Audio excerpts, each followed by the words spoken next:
нас интересный случай. Раскладка такая. 65 девочек, 65 мальчиков родилось. Рожденные в 2020-м. Сколько детей появилось на свет с началом Нового года в Ингушетии и как прошли праздничные выходные в перинатальном, расскажет Светлана Томова.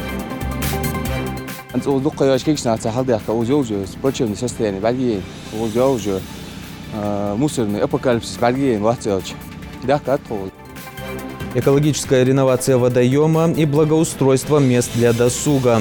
Инициатива жителей Плиева в действии. Самым большим ДТП за этот истекший период, это было ДТП 7 января, в стате чего у нас 3 человек пострадали. Праздник не в радость. Для кого новогодние выходные обернулись ДТП и закончились в больнице? И сколько аварий произошло в регионе, расскажем.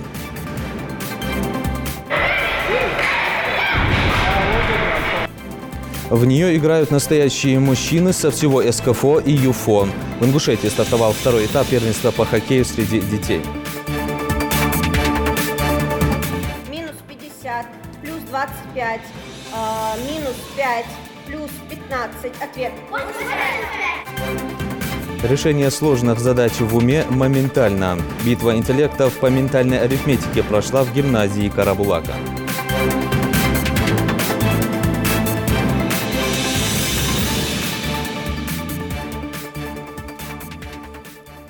На канале Ингушетия новости 24. Добрый вечер. Рожденные на пороге нового десятилетия. С началом 2020 года в Ингушетии родилось 130 детей, 65 мальчиков и столько же девочек. Из них 17 младенцев появились на свет в последний день ушедшего года. Новорожденные в добром здравии. А какие условия созданы для матери и ребенка в Республиканском перинатальном центре, расскажет Светлана Томова. Этот маленький человечек появился на свет 7-месячным. Как оказалось, у матери поднялось давление, пришлось экстренно кесарить. При рождении мальчик весил всего 400 кг. За столь короткое время Абу-Бакр смог набрать 200 грамм. Сейчас малыш находится в палате интенсивной терапии под присмотром врачей. Здесь для детей есть все необходимое. Термокроватки с подогревом, кувезы также оснащены всем необходимым, для того, чтобы груднички могли чувствовать себя максимально комфортно. По словам матери ребенка, состояние у него стабильное. И все это благодаря профессионализму врачей, отмечает Зайнаб Заурова. Динамика хорошая, он идет на поправку у нас. Вот, вес мы набираем, уход очень хороший, соответственно, все препараты, которые мы должны принимать, на данный момент все получили для работы дыхательной системы, для желудочно-кишечного тракта. Поэтому вес у нас набирается, как положено. А это палата интенсивной терапии для будущих и уже состоявшихся мамочек. Здесь женщин готовят к операции, а те, у кого были сложные роды, размещают здесь же. Всего в палате 6 коек, оснащенных всем необходимым. На этих мониторах можно увидеть давление и общее состояние пациентки. Здесь мы готовим женщин, предоперационная подготовка. Все необходимое для этого, вот видите, возле каждой кровати у нас мониторы, дозаторы, и вентиляция, для искусственной вентиляции легких аппарат, и для назальной вентиляции, подачи кислорода тоже находится аппарат Боброва. Вот. Здесь эти женщины готовятся и переводятся в операционную. После операции кесарево сечения эти женщин обратно возвращаем мы сюда, где пребывают они здесь около 6 часов. Как только движение в ногах восстанавливается, у нас метод анестезии регионарная, вот, мы их переводим на 3-й этаж к деткам своим, и в послеродовое отделение. Лемка Плиева 3 дня назад родила мальчика. Роды были очень сложными, поэтому врачами было принято решение положить ее в палату интенсивной терапии. Своего малыша она еще не видела, но высоко оценивает работу специалистов центра. В целом условия в перинатальном центре очень удовлетворяют. Шикарное оборудование, хорошее обслуживание, да. И хочется отметить работу некоторых врачей, очень внимательны, профессиональные. И вот сегодня состоялась долгожданная встреча мамы и ребенка. Наконец-то Лемке разрешили увидеться со своим малышом. Что, нравится? Оно того стоило? Следует отметить, что в перинатальном центре есть индивидуальные родильные залы. Помимо этого, здесь же рядом в предродовой палате созданы все условия для родственников будущей мамы, которые тоже могут присутствовать на родах. Сам же родовой зал, где оказывает высококвалифицированную помощь как матери, так и ребенку, полностью оснащен современным оборудованием. Здесь имеются все условия для оказания первичной реанимационной помощи, как для новорожденного. Аппаратура специальная находится, так и для матери. Панель, аппарат, все необходимое. Здесь проводится, я должна отметить, что очень тщательно соблюдаются правила санитарно-эпидемиологического наставления, которые необходимы для того, чтобы проводить профилактику гнойно-цистических заболеваний как у ребенка, так и у матери. После того, как женщина родит, пролежит она здесь 2 часа. После перевода ее в послеродовую палату этот зал индивидуально обрабатывается полностью по типу заключительной обработки, уборки. Мариэта Шадыжева отмечает, что новогодние выходные прошли спокойно и без казусов. На свет в эти дни появилось 130 детей. Как мамочки, так и их малыши чувствуют себя хорошо. У нас интересный случай. Раскладка такая. 65 девочек, 65 мальчиков родилось. Дети чувствуют себя нормально.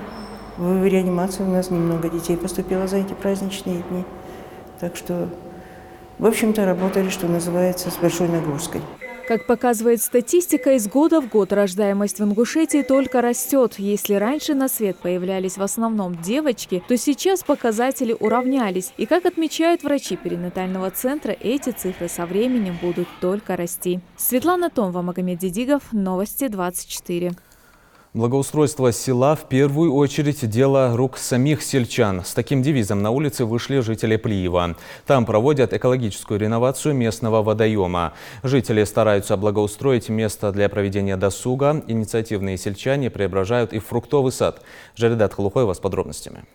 С удочкой или окунуться в прохладную воду в летний зной. Это желание для Джамалдина Горданова с каждым таким наполненным грунтом грузовиком становится все реальнее. После долгого простоя пруд в селении наконец оживает. И это, к слову, заслуга самих жителей Плиева. Эта идея у нас появилась давно. Вот только процесс реконструкции тормозился из-за отсутствия материальных средств. Сейчас, когда на эту землю начали иметь виды, мы собрали все наши силы и вышли, чтобы восстановить пруд. Ведь это наше общее достояние, которое мы должны сохранить для наших детей. Несколько единиц техники работает здесь не покладая, что называется ковшей. Шум моторов не прекращается ни на минуту. В день здесь вывозят 1000 кубометров земли. Если на отдельных участках слой грунта не превышает полуметра, то в центре приходится выкапывать до 20 метров в глубину.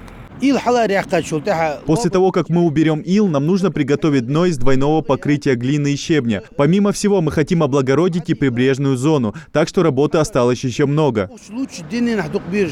В скором времени этот пруд станет местом посещения всех жителей села и не только. Как и много лет назад, здесь можно будет отдохнуть с семьей, порыбачить, да и в общем приятно провести время. Для этого на прибрежной зоне планируется построить беседки и волейбольную площадку. Когда мы начали эту работу, мы вывезли отсюда почти КАМАЗ мусора, настолько пруд был заброшен. После того, как он будет восстановлен, мы планируем здесь сделать ограждение, так как это будет местом, где также можно будет поплавать. Мы также подумаем и о мерах безопасности. И это далеко не все преображения в Плиеве. Не безразличные к красоте и к экологии своего села активисты взялись за реконструкцию и местного фруктового сада. Здесь сотни тутовых деревьев, патронами которых отдыхал не один местный житель. За десятки лет, что за ними не ухаживали, они успели состариться и зарасти. Причем не только ветками, но и мусором, в борьбе с которыми вышли на уборку десятки сельчан. Когда мы впервые сюда пришли, здесь было много мусора. Везде валялись ветки деревьев. Чтобы убрать все это, мы задействовали все возможные средства. Пока каждое дерево не будет побелено, мы не прекратим работу. Впрочем, такая генеральная уборка проводится не столько для чистоты, сколько для сохранения самого сада. Эта территория уже много лет является зеленой зоной, служит общим достоянием села. Вот только желающих захватить лакомый кусок земли становится все больше. Такой выход активистов – это своего рода протест против нередивых жителей. С этой же целью они облагородили тутовый сад недалеко от будущего пруда. Мы полностью обрезали деревья, убрали лишний мусор и побелили деревья. Сейчас нам необходимо вычистить канал, который идет от пруда.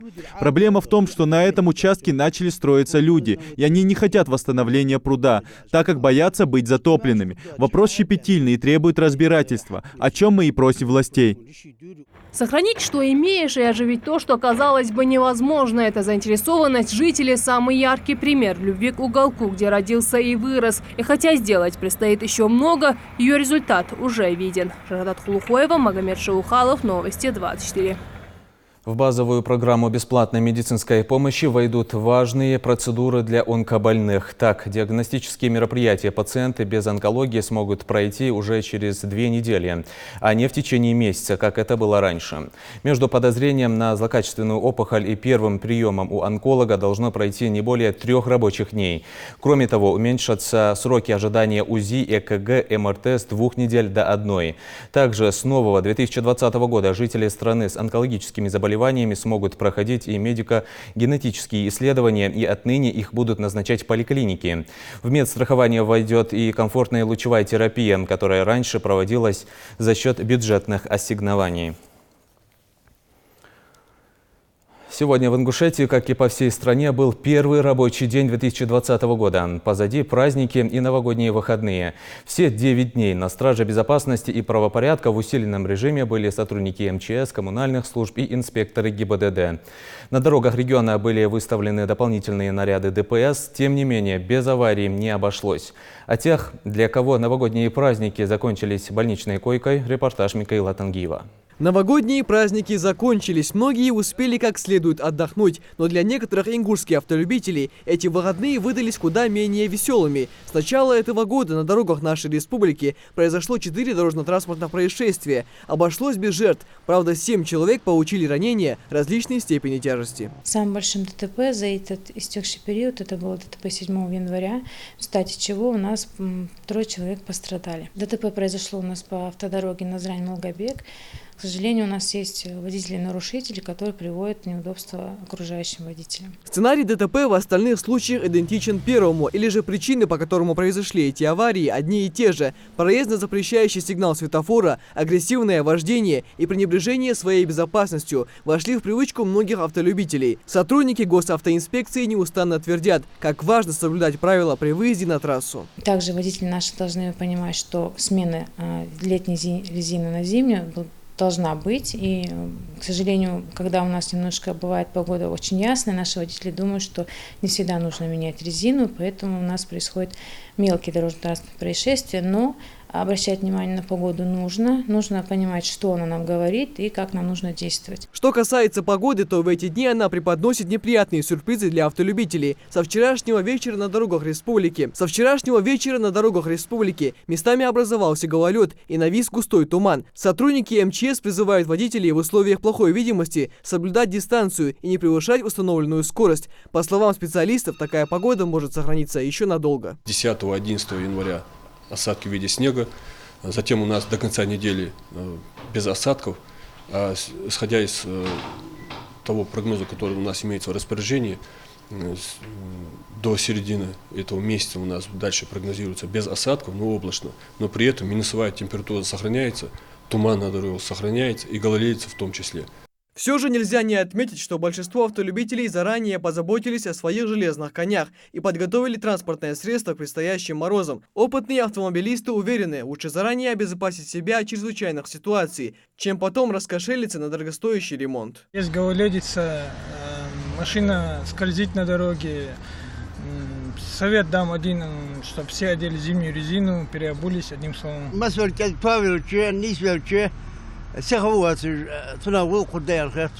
МЧСники напоминают, если избежать чрезвычайного происшествия все же не удалось, по возможности стоит обратиться по номеру экстренной службы 112. Михаил Тангиев, Марбек Межеев, Новости 24. В Ингушетии проходит 2-й этап первенства ЮФО и СКФО по хоккею среди детей. Матчи на льду продлятся до субботы. В первый день турнира сегодня на лед вышли 4 команды из разных субъектов округа. Удачные пасы, удары в ворота, контратаки. Ярких моментов не счесть. Поддержка болельщиков придавала сил юным хоккеистам. О бескомпромиссной битве за путевку на первенство России репортаж Дианы Дударовой. Атмосфера в Ледовом дворце сегодня накаленная. Горячие удары клюшкой не дают почувствовать даже холод. Здесь проходит второй этап первенства ЮФО и СКФО по хоккею с шайбой среди юношей до 13 лет. Ну а для ингушских хоккеистов эта игра вдвойне волнительна и приятна. Ведь соперникам встретятся на домашней арене. Всего игры по круговой системе проведут 4 команды из Донецка, Волгограда, Ставрополя и Ингушетия. Ну а результаты этого этапа будут известны только в третьем завершающем. Чемпионат такого масштаба не пропускает, кажется, и все правительство Ингушетии. Председатель правительства и министр спорта региона с открытием второго этапа поздравляют российских спортсменов и желают успехов в игре. Первыми скрещивают клюшки на льду команды из Ставрополя «Тайфун» и Волгограда «Динамо». Хоккеисты действуют решительно и быстро. Жесткое противостояние соревнующихся, грозные атаки, удивительная ловкость только придают зрелищности поединку. Лидирует во втором периоде игры команда Волгограда со счетом 4-3. А между тем напряжение между синими и белыми только возрастает. Не менее волнительно и на трибунах. Поддержать участников соревнований приехали не только наставники, но и родственники, друзья. Каждый из болельщиков ждет от команд одного. Тренировались усиленно, так что надеемся на победу. Я болельщик команды «Волгоград». Мы сами как с Тушевки, то, что племянник играет за Волгоград. Ну и болеем. Чего вы ждете от игры сегодня? Победа. Только победа. Уже во время третьего периода «Динамо» из Волгограда в очередной раз забивает шайбу в ворота противника. Покидают ледовое поле боя со счетом 5-3. Этот турнир проходит второй год. Соревнуются 8 возрастных групп от 9 до 13 лет. Активное участие в организации второго первенства ЮФО и СКФО принимает Ингушский республиканский хоккейный центр. Федерация хоккея очередной раз доверила провести мероприятие такого масштаба в республике. В свою очередь здесь постарались создать необходимые условия, чтобы гости остались довольны. Нас видят, о нас говорят, что у нас здорово, у нас хорошо, и это приятно слышать. Это очень приятно слышать.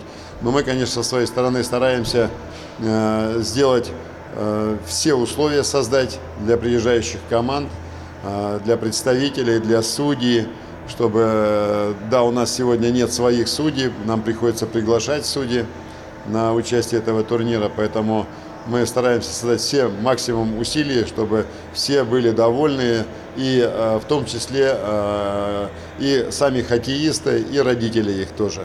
Хоккейный дебют состоялся в спортивной истории Ингушетии 4 года назад. И с тех пор появились 2 ледовые арены и несколько молодежных команд. За успехами ингушских хоккеистов наблюдают и представители Федерации хоккея России. Отмечают, на лед ингушские спортсмены выходят с большим желанием, боевым настроем. В играх проявляется характер. Правда, не хватает мастерства, но это все дело времени и опыта.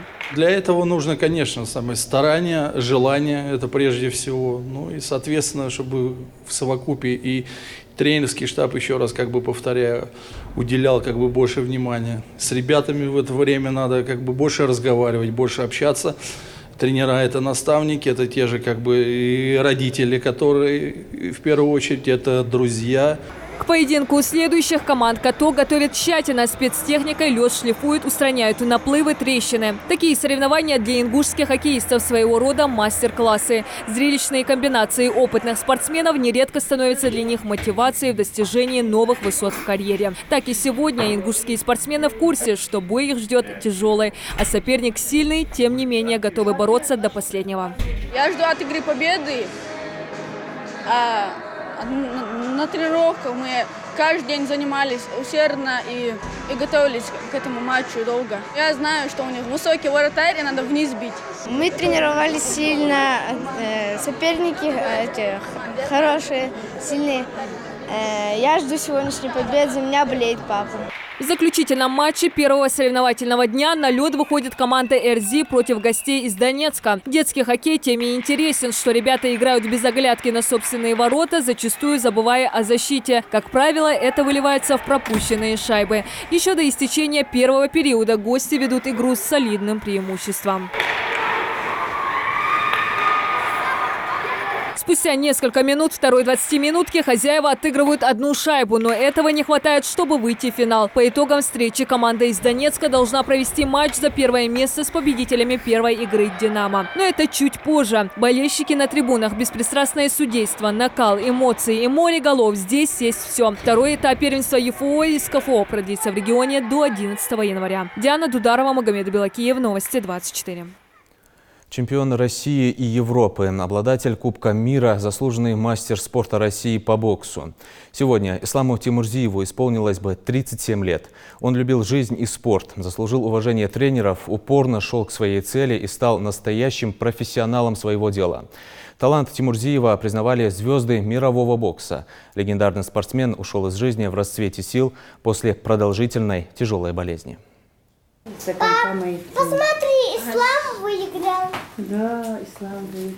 Ислам Тимурзиев всегда побеждал, но на этих фотографиях не только его спортивные достижения, а почти весь его жизненный путь. Самое первое фото Ислама, где ему всего 3 месяца, по-особенному дорого для мамы Хади Тимурзиевой. Близкие сердцу изображения своего сына вместо привычного электронного формата она хранит на фотобумаге.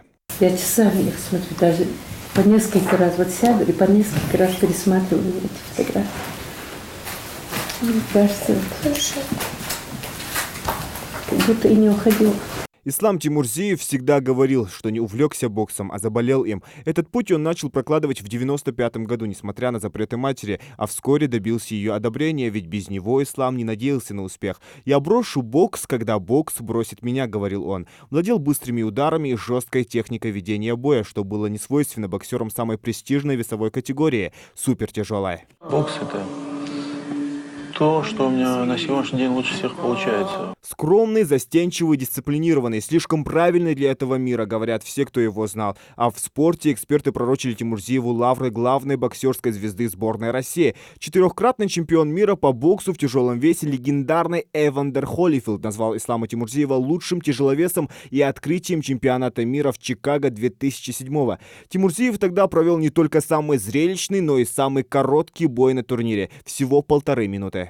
Я не помню, что он там, насколько я с ним ездил, бои заканчивал в 1-м, 2-м раунде, максимум в 3-м раунде. Ну, был такой сильный, свою работу выполнял на 5. Врачи диагностировали у Ислама опухоль мозга, он перенес тяжелую операцию и даже начал идти на поправку, но вскоре его состояние резко ухудшилось. Около 2 недель боксер провел в реанимационном отделении ИРКБ, где и скончался 31 августа 2015 года. Эта новость стала большим шоком для всех. Я скажу так не своими словами, но скажу так, что такие люди, как он, рождаются один раз в 100 лет. Но это был поистине мужчина, человек, который обладал чувством юмора, был настолько серьезно относился к этому виду спорта. И до конца дней своих, вот сколько я его знал, столько он был предан боксу. Ушел в такое в человеке жизни, мы всегда будем помнить его. Такой был большой и добрый боксер и человек. Вот. Несмотря на то, что он выступал в самой престижной, тяжелой, супертяжелой весовой категории, вот, и его, он в ринге, да, Ислам, и в жизни это абсолютно 2 разных человека, абсолютно 2 раза. И более, наверное, такого открытого, доброго человека сложно было найти еще где-то. И тем более это такой контраст, да, габариты, когда такой большой парень, но настолько отзывчивый и скромный. У Ислама Тимурзиева осталось 2 дочки. По словам матери Ислама, внуки постоянно спрашивают о нем, что он любил читать, чем заниматься в свободное время и как учился в школе. Старшие, конечно, очень многое о нем рассказывают. Он молод, да. Я уже студент, уже адамсага сивана сидел, амрил. Сон сайхан мен вакт. Адах аятс, хостел. Я килляца. Даш ачма. Киллясти. Соседи Ислама помнят его еще ребенком, рос на глазах. Раньше здесь было не так застроено домами, дворы были ограждены низкими заборами или их не было вообще. Поэтому все были друг у друга на виду. Теперь все по-другому, но эта табличка постоянно напоминает не сколько об именитом спортсмене, сколько о воспитанном мальчике. Гордились всегда тем, что на нашей улице, что рядом с нами живет такой молодой человек. Ингушский этикет хожит. Ислам Тимурзиев был настоящим бойцом, и здесь мы говорим не только о спортивной составляющей. До последнего момента он боролся за жизнь, поэтому сегодня даже имя Ислама звучит как символ борьбы и на ринге, и в жизни. Он многого не успел, но в памяти родных и всей Ингушетии остался как скромный, воспитанный парень, который не отступал перед трудностями и всей душой любил родных, близких и свой народ. Сегодня легендарному спортсмену исполнилось бы 37 лет. Кто бы что ни говорил, но я должен драться.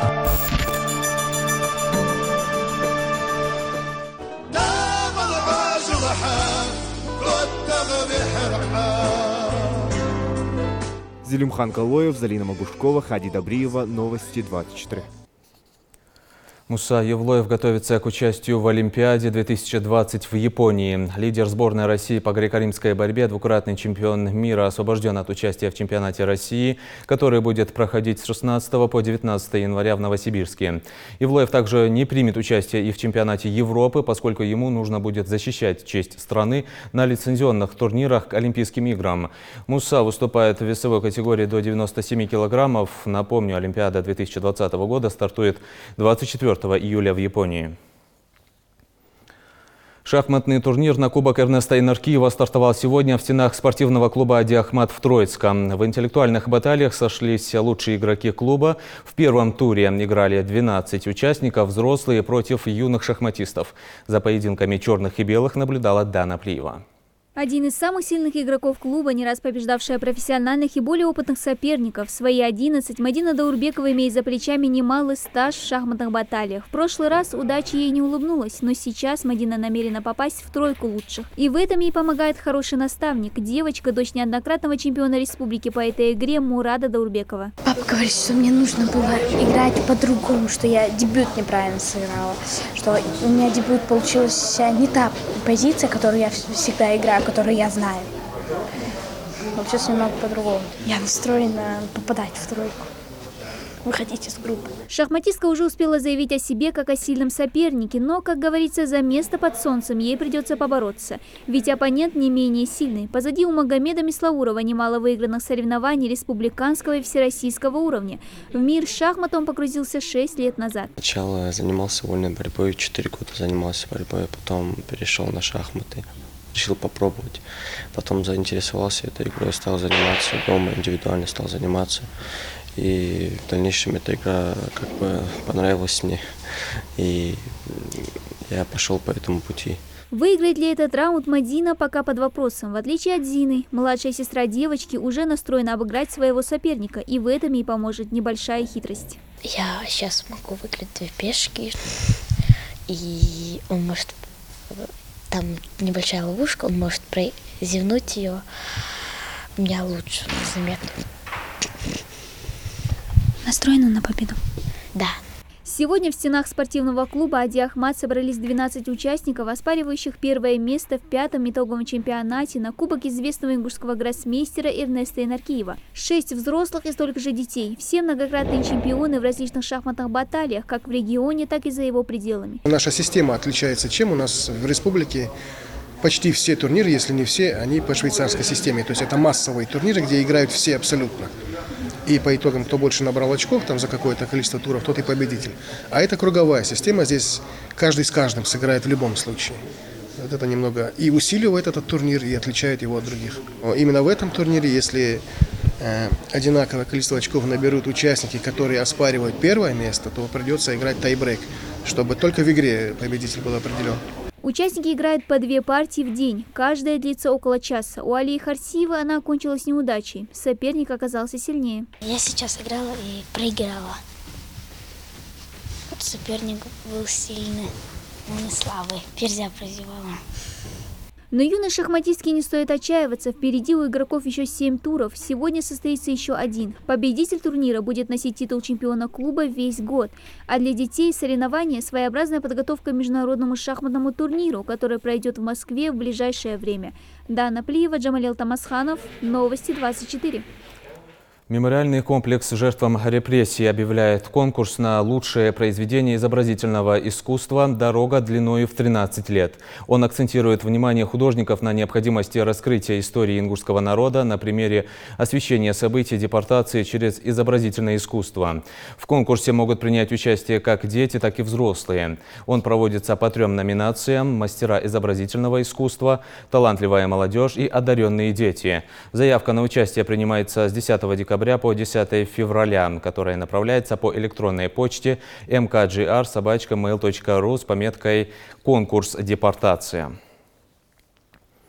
Главная футбольная новость. Солтмурад Бакаев подписал контракт с казанским «Рубином». Причина, по которой Бакаев-младший покидает «Спартак», пока неизвестна, но, по всей вероятности, игроком казанцев он станет уже с 1 июня. Одними из лучших в составах «Спартака» и «Зенита» остаются 2 других наших футболистов – Магомед Аздоев и Зелимхан Бакаев. Прошедший год был для них результативным. Будучи в сборной страны, они штурмовали ворота соперников и заслуженно попали в список спортивного открытия года в России. Тему продолжит Идрис Ижиев. 2019 подарил много футбольных событий. Чемпионы скатывались на дно, а аутсайдеры показывали игру, достойную самых высоких наград. Для российского футбола все сложилось неоднозначно. С одной стороны, наши клубы не смогли заявить о себе на европейской арене, а с другой, сборная России отобралась на главный континентальный турнир. Турков, пока не до него, подача, удар!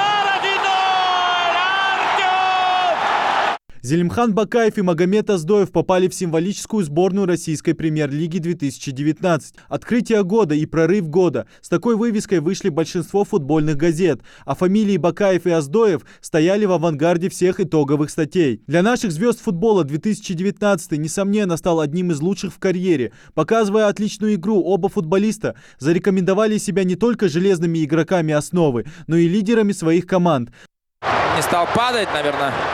Правильно делал. Бакаев, удар в дальний угол Зелимхана Бакаева. Наряду со зрелой и качественной игрой в клубах и Зелимхан, и Магомед застолбили за собой место основных игроков сборной страны. Несмотря на то, что 2019 стал для Бакаева дебютным годом в национальной сборной, он быстро освоился. Оба футболиста отлично проявили себя в матчах отбора. К примеру, гол Аздоева шотландцем стал не только определяющим, но и одним из самых красивых по итогам. Половина подборе. И Аздоев в дальний угол. Магомед Аздоев! 2-0! Для Ингушетии такой прорыв в футболе значит очень многое. Своей качественной игрой ингушские футболисты привлекли внимание общественности. Эксперты не скупились на похвалы и отмечали неординарную игру наших парней. Бакаев выделился чуть ярче остальных. Мне вообще хотелось поподробнее поговорить об этом молодом парне. По-моему, он будет одной из ключевых фигур сезона. И не только потому, что он яркий футболист, не только потому, что его карьера развивается образцово-показательным образом. Он воспитанник «Спартака», он был отдан в аренду, он здорово себя там проявил. Сейчас вернулся в команду для того, чтобы быть в ней лидером и очень этого хочет. В общем, пока просто образцово-показательная карьера. На каждом ее этапе человек выкладывается полностью и добивается максимума, что данный этап может ему принести. 2020 обещает быть еще более успешным для ингушских футболистов. Младший брат Зелимхана Солтмурад может стать частью нового амбициозного проекта Леонида Слуцкого. В казанском «Рубине» младший Бакаев может получить важную игровую практику и выйти на новый уровень. Ведь когда-то Зелимхан также покидал «Спартак» юным проспектом, а вернулся зрелым игроком для основной обоймы. Глядя на взлеты наших соотечественников, мечта стать профессионалом не кажется такой уж невероятной. Все больше мальчишек хотят связать свою жизнь с футболом. Полупрофессиональные любительские турниры проходили на местных полях с завидным постоянством. Также Магомед Аздоев и братья Бакаевы предоставили юным футболистам возможность стать профессионалами, организовав секции футбола. Мы хотим создать футбольную школу, чтобы готовить профессиональных футболистов. Где бы они ни играли, во второй лиге, там, ФНЛ, премьер-лиге, может еще где-то кто-то выше. Есть у нас, да, ребята, есть пример, на кого можно равняться. Поэтому очень много детей просится, записываются. Мы очень многих детей просматриваем, смотрим. Список достижений у ингушских футболистов пополняется из года в год. Для них каждый матч – это бесценный опыт. Конечная цель любого игрока – стать мировой звездой футбола. С таким подходом к делу эта цель вполне осуществима. Идрис Ижиев, Новости 24. Конкурс «Мисс Ассамблеи народов России» подвел итоги. Вице-мисс 2019 года стала армянская девушка Гуар Балян. А призом зрительских симпатий была отмечена ингушка Амина Арабханова. Уже более 15 лет организатором этого красочного молодежного праздника выступает Ярославское региональное отделение Общероссийской общественной организации «Ассамблея народов России». Он не является конкурсом красоты в обычном его понимании. Девушки разных национальностей стараются показать образованность, обаяние и одновременно познакомить публику с культурой своего народа. В этом году за главный приз соревновались 10 участниц. А теперь о суперумах, способных решать сложные комбинации из цифр моментально. Настоящая битва интеллектов прошла в гимназии Карабулака. На Олимпиаду по ментальной арифметике съехались вундеркинды со всего региона. Дети-калькуляторы соревновались в быстром сложении, умножении, делении и вычитании математических комбинаций. Дана Плиева расскажет подробнее. 100 минус 50 плюс 25 минус 5 плюс 15. Ответ. 85. Молодцы. Сложить или вычесть длинные примеры они решают меньше, чем за минуту. Впечатление, что оказался в кругу юных математических гениев. Впрочем, стать умниками и умницами с помощью ментальной арифметики учатся быстро. Но на этот раз здесь развернулась настоящая битва юных умов. Около 40 участников Республиканской Олимпиады проверят свои навыки в ментальной арифметике. Главное условие соревнований – решить как можно больше примеров за определенное время. На этой Олимпиаде было заявлено 6 минут на каждый тур. То есть за 6 минут ребята должны были решить 160 примеров различного уровня, то есть однозначные, двухзначные и в 5-6 слагаемых. И в первом туре, и во втором туре. Овладеть быстрым счетом, чтобы в будущем ребенок смог полюбить царицу наук, математику, не так сложно, уверяет в центре SmartLink. Образовательная программа состоит из 2 этапов. На первом учат владеть техникой счета на абакусе. Постепенно ребенок отвыкает от него и просто воображает его в уме. Дети учатся считать 2 пальцами, большим и указательным, и самое главное, задействуя сразу обе руки. Для них это соревнование скорее как увлекательная игра, где каждый стремится решить пример как можно быстрее. Со своей стороны пытаемся не только считать, подходить к этому не как к бизнесу, не как к счету, а пытаемся создать такой пласт нашего подрастающего поколения, думающих по-новому, ищущих методы что-то делать по-новому и достаточно коммуникативных, потому что в наше новое время коммуникация – это основной компонент, который необходим человеку для саморазвития и, соответственно, для того, чтобы он внес вклад и в республику, и в страну. Цель Олимпиады – проверка знаний юных воспитанников студии, как они усвоили курс. Многие участники ходят на занятия всего несколько месяцев. К примеру, Алим Зейтов. На ментальную арифметику его привела мама и не пожалела. Если ребенок становится немного спокойнее, более уравновешенным, как раз чего нам не хватало. Да, он на самом деле очень активный ребенок. Ему интересна и математика сама, и поэтому решила, думаю, пусть он попробует свои силы. И, думаю, не ошиблась. Алим вместе с другими воспитанниками студии недавно принял участие в международной онлайн-олимпиаде по ментальной арифметике. 1000 участников из 10 стран мира. Итоги озвучивают сегодня в торжественной обстановке. Детям вручают почетные дипломы и денежные вознаграждения. Ты не знал, что ли, что ты чемпион? Держи. Алиму непривычно. Алим первый раз у нас на сцене. Алим, это твое. Верка, тихо. Ты рада? Награды, но уже по итогам другой Олимпиады удостоилась и Румана Кадзоева. Впрочем, в своих успехах девочка не сомневалась. К грамотам и призам ей не привыкать. Какая это уже по счету твоя Олимпиада? 4-я. А до этого ты еще в каких участвовала? Я была в Грозном, Махачкале и Магасе. И там получила 3 первых места.